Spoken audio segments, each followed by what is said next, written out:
It's strange, the things you remember. Some days, it feels like everything that happened out there was yesterday, as if I could reach out and touch it. Other days, it feels like another lifetime. I'm not much of a writer, but I'll do my best to explain what it was like, what it felt like to be a young man thrust into a war I didn't fully understand. I was 19 when I got the draft notice. At first, it was just words on paper, something distant and unreal.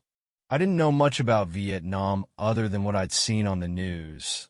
Dense jungles, rice paddies, and faces that didn't look anything like the people I grew up around. By the time I landed there, though, it became very real. The heat hit me first, thick and suffocating, like stepping into a steam room with no door. The air smelled like wet earth, diesel, and something metallic I couldn't place. We'd landed near Da Nang, and from the moment we stepped off the plane, we were just another group of replacements. The older guys didn't say much to us. They looked at us the way farmers look at fresh crops, knowing some of us wouldn't last. I was assigned to a unit patrolling the outskirts of a dense jungle near a village we were supposed to protect. We'd been told to keep an eye out for the Viet Cong, who moved through the area like ghosts. I didn't know how to spot a ghost in a jungle that seemed alive itself. The trees reached out with tangled arms, and the underbrush rustled even when no wind touched it. At night, it was worse. Every sound felt like a whisper of something waiting for you to let your guard down. The first time we took fire, I froze. I'll admit it, I just froze. The sharp crack of rifles cut through the humid air, and I swear it was like my mind shut off. My squad leader, a wiry guy named Daniels, yanked me into a ditch and barked at me to return fire. I didn't even know where to aim. The enemy could have been anywhere, hidden behind trees or crouched in the tall grass. I fired into the jungle blindly, and for a moment, I felt like I'd disappeared, swallowed up by the chaos. When it was over, one of our guys, Jenkins, was down. He was a quiet kid from Kentucky, always writing letters home. A medic worked on him for what felt like hours, but his eyes had already gone glassy. They told us later it was quick, but I remember the way his blood mixed with the mud, darkening it. We had to keep moving. There was no time to mourn out there. Back at base, we didn't talk about it. Some of the guys would play cards or smoke, trying to laugh it off, but I'd see them staring at the ground afterward, their smiles long gone. I didn't know how to process it. All I knew was that Jenkins was gone, and I was still here, breathing that thick jungle air. Time in Vietnam wasn't measured in days or weeks. It was measured in survival. You weren't counting down to something good, like going home. You were just trying to make it through another patrol, another ambush, another night of listening for sounds that didn't belong in the jungle. After Jenkins, I started moving differently. I kept my head lower, scanned every shadow twice, and tried to memorize the patterns of my squad's movement. Daniels had a way of signaling without saying much, a quick wave or a flick of his hand, and we'd know to spread out or hold our position. He wasn't the kind of guy to offer advice outright, but one night, while we were camped near a stream, he sat next to me and muttered, "It's always the new guys who walk loud. You want to stay alive? Stay quiet. The jungle listens." I took that to heart. There were days when the heat was so unbearable that the air felt heavy enough to crush you. We'd slog through rice paddies, the mud sucking at our boots, and we'd have to stop every few minutes to check for leeches. Other times, we'd climb through the hills, our packs digging into our shoulders as sweat drenched our uniforms. It didn't matter how tired we were or how much our bodies screamed for rest. We had to keep moving. Staying still too long made us a target. One of those days sticks out in my memory. We were on a recon mission near a village that intelligence said might be supplying the Viet Cong. We moved cautiously, spreading out in a loose line as we approached. The village looked abandoned, too quiet, like the jungle was holding its breath. Daniels motioned for me to take point, and my stomach dropped. Being on point meant I was the first one into whatever was waiting for us, good or bad. I wiped the sweat from my hands, adjusted my grip on my rifle, and started forward. The air felt charged like before a storm. My eyes scanned the huts, the ground, the tree line, anything that might be off. My pulse pounded in my ears, drowning out everything else. A stray dog darted out from behind one of the huts, and my heart nearly stopped. I almost pulled the trigger, but I managed to hold back. The dog vanished into the trees, leaving only silence behind. That's when the first shot rang out. It felt like the world exploded around me. Bullets snapped through the air, splintering wood and kicking up dirt. I dove behind a stack of empty crates, trying to make myself as small as possible. The rest of the squad scattered, finding whatever cover they could. Daniels yelled something, but I couldn't make it out over the noise. The fight was chaos. The enemy was well hidden, their shots coming from the thick underbrush and the shadows of the huts. Every time I tried to peek out to return fire, a bullet would ricochet just inches from me. I heard someone cry out, a sharp, gut-wrenching sound, and my stomach twisted. Somehow, amidst the chaos, Daniels managed to get us organized. He had us lay down suppressing fire while two of the guys flanked the enemy position. The firefight lasted what felt like hours, but was probably only minutes. Eventually, the shooting stopped. The jungle fell silent again, except for the occasional groan of someone injured. When it was over, we regrouped and took stock. One of our guys, Kowalski, had been hit in the leg. The medic did his best to patch him up, but he was in bad shape. We called in for a medevac and set up a perimeter while we waited. I remember sitting there, my rifle still clutched in my hands, and looking down at them. They were shaking. The medevac chopper came in low, its rotors kicking up dust and leaves. We loaded Kowalski onto it, and as it lifted off, I couldn't help but wonder if I'd ever see him again. That night, we set up camp a few miles from the village. No one said much. We were too drained, too caught up in our own thoughts. I lay in my foxhole, staring up at the stars, and tried to make sense of everything. But there was no sense to be found. This wasn't a war of clear lines or noble battles. It was mud and blood and shadows that could kill you if you weren't careful. I thought about Kowalski and wondered if he was still alive. I thought about Jenkins and the look in his eyes before he was gone. And I thought about the dog that had darted out in front of me earlier. Maybe it was nothing. Maybe it was a distraction. Or maybe it had been a warning. Sleep didn't come easily that night, or any night after that. The days that followed were a blur of patrols, ambushes, and close calls. Every time we went out, I wondered if it would be the last time. Sometimes we'd find signs of the enemy, footprints, discarded supplies, or even a half-eaten meal left in haste. Other times, it felt like we were chasing ghosts, always one step behind. One patrol took us deep into the jungle, where the canopy was so thick that sunlight barely filtered through. The air was damp and smelled of decay. We moved in single file, keeping our spacing tight, but not too close. Daniels had drilled it into us. Never bunch up. One grenade could take us all out if we weren't careful. As we moved, I started to get that feeling again, the one I'd had at the village. The jungle felt wrong, like it was watching us. I kept glancing over my shoulder, half expecting to see someone or something following us. We came across a clearing with a stream running through it, and Daniels motioned for us to take a break. I crouched near the water, splashing some on my face to cool down. The rest of the guys were doing the same, their rifles never far from reach. Then it happened. A loud crack echoed through the clearing, followed by a scream. One of our guys, Ramirez, was down, clutching his shoulder. Before we could react, the jungle erupted with gunfire. Gunfire erupted all around us, cutting through the clearing like a storm of chaos.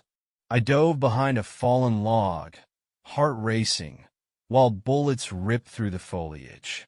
The world around me became a blur of shouting, gunshots, and the sharp, cracking sound of branches breaking under fire. Ramirez was still out in the open, writhing on the ground as blood seeped through his shirt. Daniels was already moving toward him, crawling low on his stomach to avoid the hail of bullets. I wanted to help, but my body felt frozen, like my legs were rooted to the jungle floor. "Move!" I told myself, forcing my limbs to cooperate. I scrambled to a better position, taking cover behind a cluster of rocks. My rifle felt heavier than it ever had before, but I raised it and started firing toward the tree line, aiming at the flashes of light from the enemy's rifles. I wasn't sure if I hit anything, but it was enough to keep their heads down. Daniels reached Ramirez and dragged him behind cover.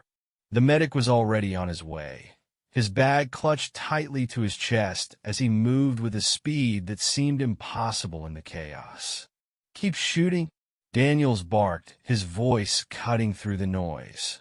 I did as I was told, squeezing the trigger until my magazine ran dry. My hands fumbled as I reloaded, adrenaline making them clumsy.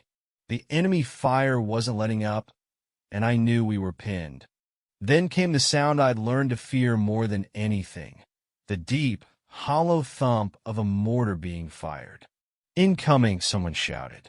We scattered, diving into whatever cover we could find. The first explosion shook the ground, sending a shower of dirt and leaves raining down on us. The blast left my ears ringing, but I was lucky. I was still in one piece. The second mortar hit closer, throwing debris into the air. A splinter of wood sliced into my arm, but I barely felt it. Pain wasn't something you noticed in the middle of a firefight. It came later, when the adrenaline wore off. We were in a bad spot. The clearing gave the enemy a clear line of sight on us, while they stayed hidden in the dense jungle. Daniels must have known it too, because he started yelling orders for us to pull back. "Fall back to the ridge." One by one, we moved, covering each other as we retreated toward higher ground. I fired blindly into the jungle, hoping to buy time for the others. When my turn came to run, I pushed off the ground and sprinted, the weight of my pack and rifle threatening to drag me down. We reached the ridge, where the jungle was thicker and the terrain gave us some advantage. Daniels had us set up a defensive line, and we waited, rifles aimed at the clearing below. But the attack never came. The jungle fell silent, save for the distant rustling of leaves in the wind. It was as if the enemy had melted back into the trees, leaving no trace. "Keep your eyes open," Daniels said, his voice low and steady. We stayed there for what felt like hours, watching and waiting, but the enemy never returned. Eventually, Daniels gave the order to move out. Ramirez was alive but pale, his arm in a makeshift sling. The medic stayed close to him as we started back toward base. That night, I couldn't sleep. Every time I closed my eyes, I saw the flashes of gunfire and heard the echo of mortars. I kept thinking about how close we'd come to being overrun, and how easily it could have gone the other way. The next few days were uneventful. We patrolled the same stretch of jungle, looking for any signs of the enemy, but it was like they'd vanished. The quiet felt unnatural, like the jungle was holding its breath, waiting for something to happen. And then it did. We were nearing the edge of a village when we spotted it, a tripwire, barely visible against the dirt path. Daniels held up a hand, signaling us to stop. "Booby trap," he muttered, crouching to get a better look. The wire was connected to a grenade buried in the ground, its pin rigged to release if someone tripped it. It was a simple design, but deadly. "Everyone stay back," Daniel said. He called up one of the guys who'd been trained in disarming traps. The rest of us spread out, keeping watch for any signs of movement. My heart was pounding again, the same way it always did when we were out here. The guy working on the trap was steady, his hands moving with precision as he cut the wire and removed the grenade. I let out a breath I didn't realize I'd been holding when he finished. But as we started moving again, something caught my eye, a glint of metal in the bushes to my left. "Wait," I said, stopping in my tracks. Daniels turned, his eyes narrowing as he followed my gaze. There was another tripwire, this one strung across a cluster of bamboo. It was a decoy. If we kept going, we would have walked right into it. Daniels nodded at me, a brief but meaningful acknowledgement. We moved more cautiously after that, our eyes scanning every inch of the ground and every shadow in the trees. The village was just ahead, but none of us were eager to reach it. When we finally did, it was eerily quiet, just like the one before. The huts were empty, their doors swinging open in the breeze. Chickens pecked at the ground, and a mangy dog darted across the path. We spread out, checking each hut for signs of the enemy. I was paired with one of the newer guys, a kid named Harris who looked like he was barely out of high school. His hands were shaking as he held his rifle, and I couldn't blame him. Inside one of the huts, we found a stash of supplies, rice, blankets, and a few rusty weapons. It was clear the village had been used as a base, but the enemy was long gone. Or so we thought. Harris was poking around near the back wall when he froze, his eyes wide. "Sir," he whispered, his voice barely audible. I turned to see what he was looking at. There, hidden under a pile of straw, was a figure. It was a woman, her face streaked with dirt and her eyes wide with fear.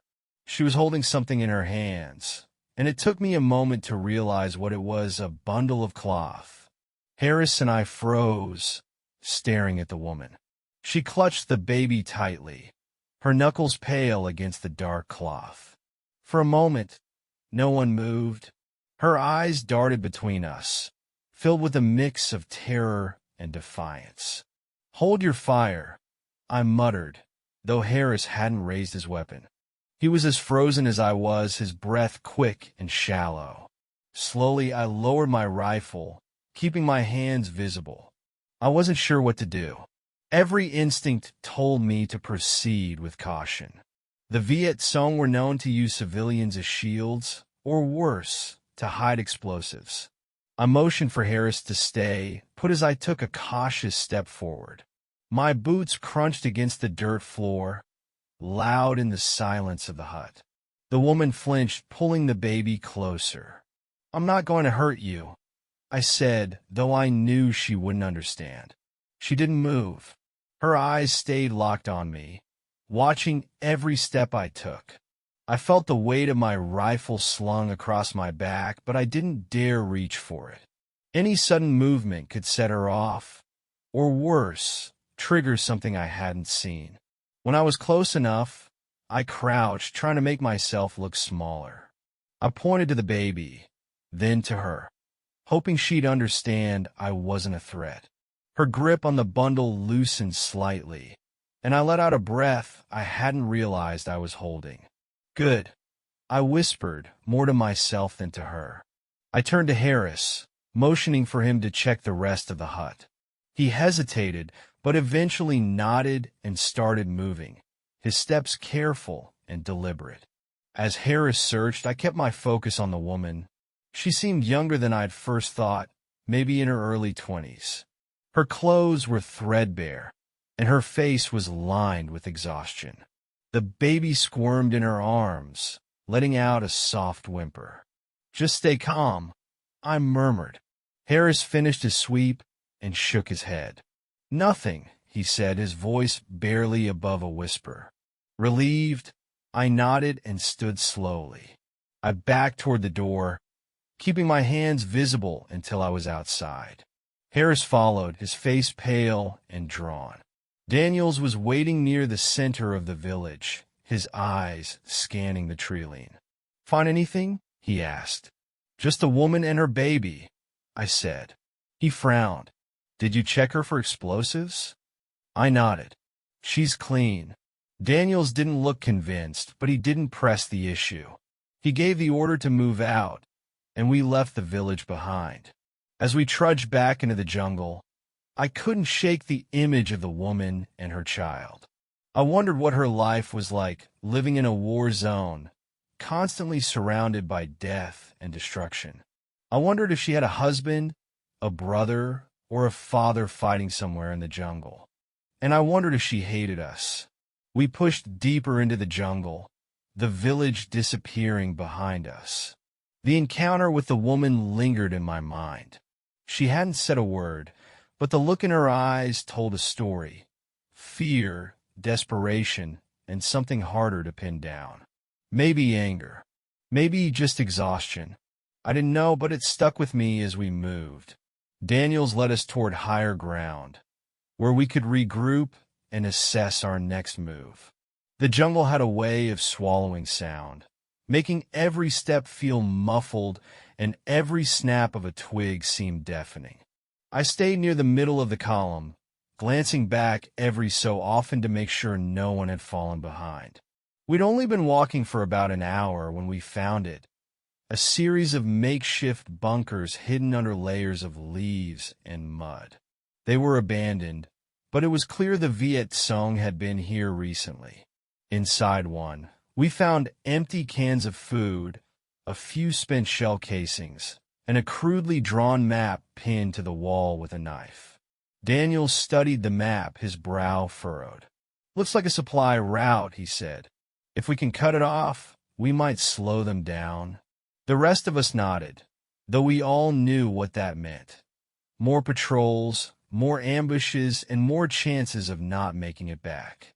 As we moved out, the jungle seemed to close in tighter around us. The air grew heavier, and the faint rustling of leaves sounded more deliberate, like something, or someone, was following us. I wasn't the only one who noticed. Daniels raised a hand, and we froze, crouching low as we scanned the tree-line. For a moment, there was nothing, just the sound of our breathing and the distant hum of insects. Then I saw it, a flash of movement in the shadows. "Contact!" someone shouted, and all hell broke loose. Gunfire erupted, tearing through the jungle. I dropped to the ground, pressing myself against the dirt as bullets snapped overhead. The enemy was well hidden, using the thick foliage to their advantage. I fired blindly, aiming at the muzzle flashes in the distance. The air was filled with the sharp tang of gunpowder and the low thud of grenades exploding. I couldn't see much through the smoke and leaves, but I could hear the shouts of my squad mates and the sharp cries of the wounded. Daniels was shouting orders, trying to get us organized, but the chaos made it nearly impossible. I saw Harris a few feet away, his face pale and his rifle clutched tightly in his hands.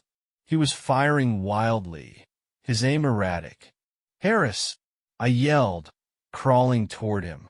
Before I could reach him, a grenade exploded nearby, the force of the blast throwing me back. My ears rang, and for a moment I couldn't move. The world spun, and the jungle blurred around me. When I came to, the firefight was still raging. Pain shot through my leg, and I looked down to see blood seeping through my pant leg. The shrapnel had torn through the fabric, leaving a jagged wound, but I could still move. Gritting my teeth, I dragged myself toward Harris. He was still firing, but his movements were slower now, like he was running out of steam. I reached him and grabbed his shoulder. "We need to fall back," I shouted, my voice barely audible over the noise. He nodded, his eyes wide with fear, and together, we crawled toward the rest of the squad. Daniels was already pulling the others back, laying down, suppressing fire as he went. The enemy fire began to lessen, and I realized they were falling back too, disappearing into the jungle as quickly as they'd appeared. By the time it was over, we were battered and bloodied, but alive. Harris and I collapsed near the others, breathing heavily. Daniels crouched nearby, his face grim. "Everyone accounted for?" he asked, his voice tight. We did a quick head count. 2 wounded, including me, but no one dead. It was a small miracle. As we patched ourselves up and prepared to move again, I couldn't help but think about how close we'd come. Every firefight felt like a roll of the dice, and sooner or later, our luck would run out. For now, though, we kept moving, each step taking us further into the jungle and deeper into the unknown.